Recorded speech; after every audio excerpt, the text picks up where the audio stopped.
Part B. Identify 6 documents required by law to be kept at the registered office of a company.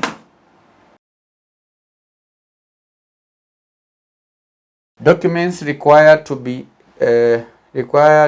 by the law to be kept at the registered office of a company. One is memorandum and articles of association.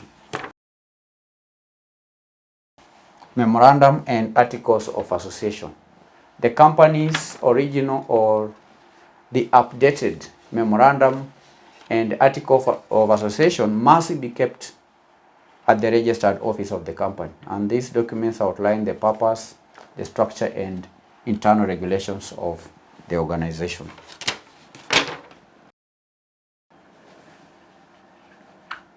Register of members. Register of members.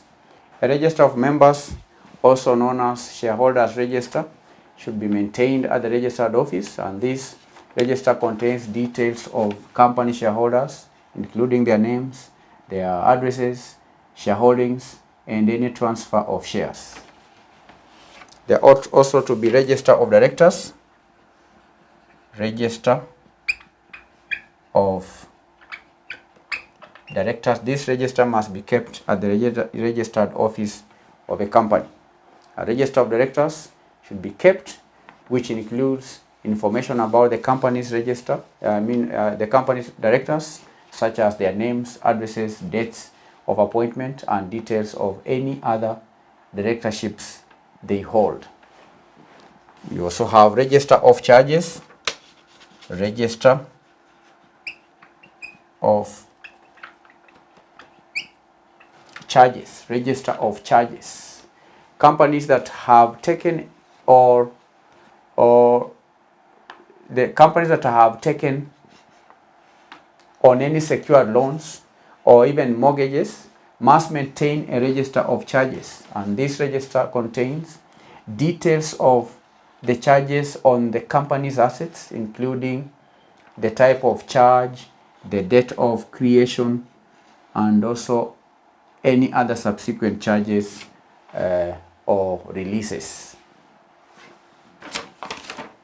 Minutes of meetings.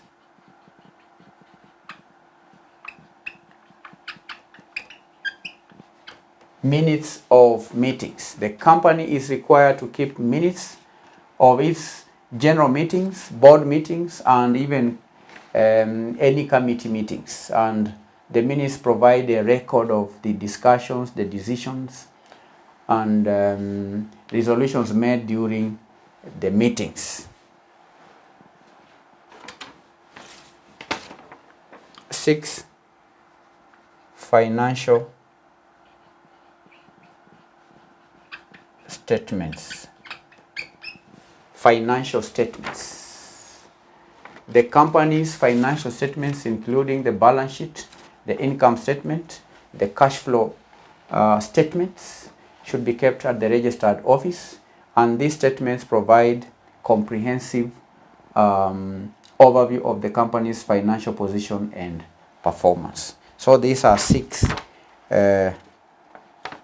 documents required by law to be kept at the registered office of a company.